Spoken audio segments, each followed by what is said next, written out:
AFC ละพากันใจคว่ำใจง่ายทิดาลาวหายไปใส่เบิดมือบ่เห็นเคลื่อนไหว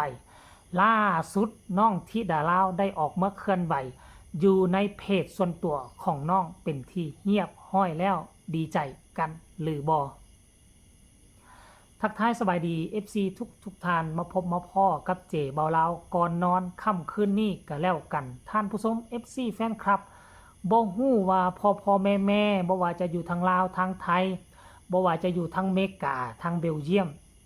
ทุกคนฮู้ซึกคือเจเบาลาวหรือบ่เข้าไปเบิ่งเพจของบ่าวผู้กะมิดจ้อยเข้าไปเบิ่งของผู้ใดกะมิดจัดคือบ่เห็นการเคลื่อนไหวอีหยังจักอย่างเลยเกือบครึ่งมื้อ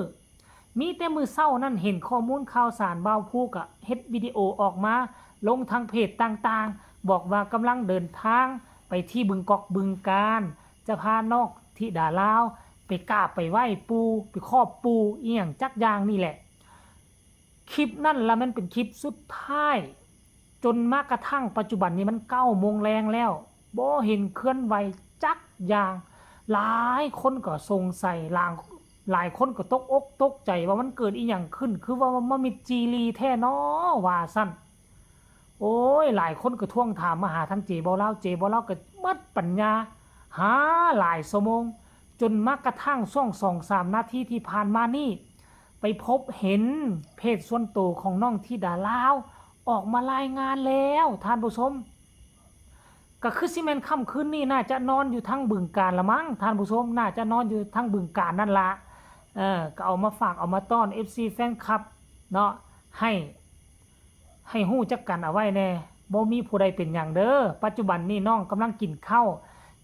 วเรียบร้อยแล้วก็ออกมานั่งจิ้มขอกจิ้มแค้วได้วันนี้บ้วนซบบ้วนปากมานั่งกับอ้ายมังกรเพิ่น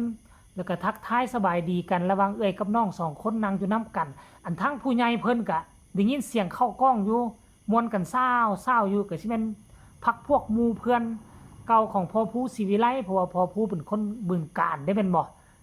พักพวกหมู่เพื่อนเก่ากันดนมาเจอกันเทื่อนึงก็สิสร้างสรรค์กันกินข้าวร่วมกันเป็นปกติอันแหละเนาะน้องธิดาลาวก็ให้อ้ายมังกรเพิ่นโฆษณาขายเสื้อน้ำแนวซั่นเสื้อหอบฝันข้ามคลองอันน่ะว่าซั่นเด้ทั้งอ้ายผู้เพิ่นก็บอกบ่แม่นอ้ายผู้เข้าไปทั้งอ้ายมังกรเพิ่นก็บอกว่าเสื้อนี่น่ะจากเต็ม10เนี่ยมันให้1ว่าซั่นย่อน้องสาวก็สิว่าให้1จังได๋เสื้องามบ่งามปานนี้น่ะว่าซั่นเด้เหตุผลก็คืออีหยังอยากให้ทุกคนไปฟังว่าเป็นหยังอันน่ะอ้ายมังกรจึงว่าจาก10ให้1ฟังจากปากอ้ายมังกรแล้วจึงมาพ้อกันในช่วงต่อไปฟังพร้อมๆกันเลยพี่มังกรตอนนี้นะคะพี่มังกรสวัสดีแน่ตอนนี้นะคะกำลังมาทานข้าวนะคะ แต่ว่าน้องธิดาลาอิ่มแล้วเพราะว่ากินน้ำเยอะ นะคะ เปิดชุดเครื่องงามแท้โฆษณาจากบาทก่อนนะคุณภาพเต็ม10ให้แม่ครับเว้ยอีหยัง คุณจะพาเต็ม10ยังที่มาให้นึงคุณจะพาเต็ม10ให้นึงนะคะเสื้อหอฟันข้ามโขงข้ามขวางตัวละ350 บาทค่ะนี่แหละทำไมถึงให้เลยเพราะมันตัวละแพงอ๋อขายตัวละ2-3 บาทไม่แพงนะนี่ตัวละ350 บาทครับฝากพ่อแม่ช่วยอุดหนุนนะคะถ้าพ่อแม่คนไหนสนใจทักแชทเข้ามาได้ทางช่องน้องธิดาราศรีวิไลช่องพ่อภูศรีวิไลแล้วก็พี่ไอศรีวิไลค่ะพี่มังกรทักเข้าในช่องพี่มังกรได้ไหมทักเข้าถ้ามีคนอยากซื้อเสื้อไม่ได้นะคะเพราะว่าพี่มังกรเล่นไม่เป็นฝากหน่อยนะคะนี่คือเรื่องราวการเคลื่อนไหวใหม่ล่าสุดของลูกสาวธิดาลาวก็หวังว่าพ่อแม่เนาะ FC ทั้งฝั่งไทยฝั่งลาวทั้งเมกาเบลเยียมฝรั่งเศสเรานี่เป็นต้นเนาะได้เห็นคลิปน้องเคลื่อนไหวแล้วก็น่าจะอิ่มอกอิ่มใจคือเจบ่ลาวนี่กินข้าวแล้วก็นั่งอยู่บ่ฮู้จักสิเอาแนวใดต่อท่านผู้ชม FC แฟนคลับคันว่ามันได้ติดแล้วมันติดแล้วนี่ในวงการหมอลำตอนเจบ่ลาวเข้าวงการหมอลำใหม่ๆซะติดอุ้งอิงเพชรบ้านแพงน่ะ24 ชั่วโมงนี่ต้องมันจับโทรศัพท์22 ชั่วโมงโลดแต่ละมื้อเลยมันเลือนซอกหา YouTube ช่องนั่น YouTube ช่องนี่จากเบิ่งข่าวเกี่ยวกับอุ้งอิงเพชรบ้านแพงหั่นน่ะเลือนทุกวินาทีโลดนะเลือนของช่องนั่นแล้วเป็นเลือนของช่องนี่คือค่อยติดตามไว้จัก5-6 ช่อง บางครั้งเลื่อนไปนะไปเจออันน่ะข่าวซ้ำกันเจบ่เล่ากับเบิ่งไปยกตัวอย่างว่าไปเบิ่งซ่องของพ่อเอกออกก่อนแล้วไปเบิ่งซ่องพ่อกันไส้เรื่องราวเก่าหั่นแหละแต่ก็ยังเบิ่งอยู่เบิ่งแหมเพราะว่าการรูปแบบการเล่าเรื่องการเล่าข่าวการนำเสนอของแต่ละคนมันก็แตกต่างกันเด้ท่านผู้ชม FC แฟนคลับอันนี้สำหรับเจบ่เล่าฮู้สึกแนวนี้นะเวลามันได้ติดผู้ใดแล้วมันติดอีหลีแบบนี้นะแต่บ่ฮู้บ่ทราบว่า FC แฟนคลับพี่น้องท่านอื่นเนาะจะมีความรู้สึกแนวใดเนาะจะติดแท้ใดวงการหมอลำคือเขาเว้าว่าแหละคันเข้าแล้วมันออกยากบ่เห็นจักวินาทีนึงก็ใจสิขาดนั่นเด้น่ะคือเจบ่เล่านี่หากะเฮ็ดคลิปล่าสุดของน้องที่ดาเล่าเมื่อตอนจักโมงก็ฮะตอนประมาณ 1 โมง 2 โมงบ่ผ่านมาประมาณ 4-5 ชั่วโมงก็ใจสิขาดละใจสิขาดเลยซอกเรื่องราวของน้อง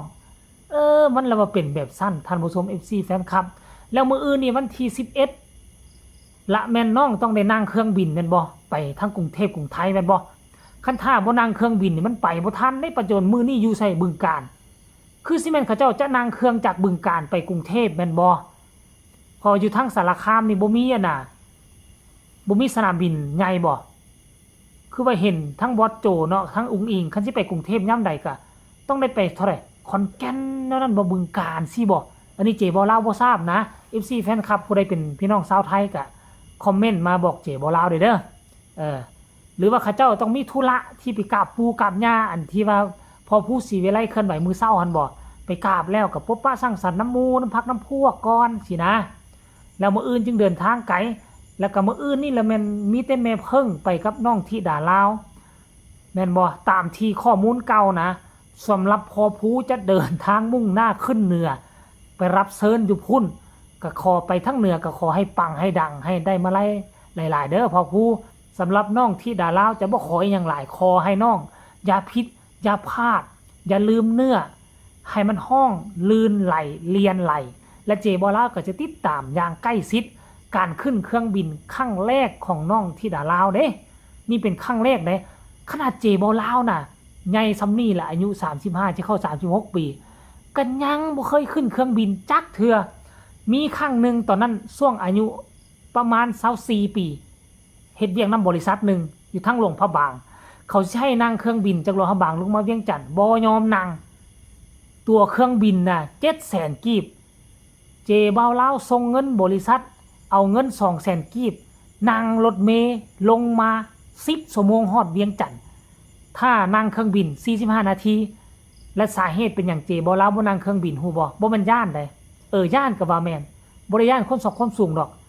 อายเขาบ่เคยนั่งแล้วสิให้ตัวไปนั่งผู้เดียวไปผู้เดียวน่ะบ่ฮู้จักว่าตั้งนั่งตนเองอยู่ม่องใดม่องไว้เครื่องอยู่ม่องใดน่ะจะจำมันน่ะตัวเข้าจังใดคือเจบ่เล่าอายเรื่องนี้นี่น่ะบ่ฮู้แล้วบ่กล้าถามหมู่ก็เลยว่าบ่นั่งศาสนาโอ้ยท่านผู้ชมเว้ามาแล้วเป็นตาอายเดี๋ยวมาลุ้นเบิ่งมื้ออื่นนี่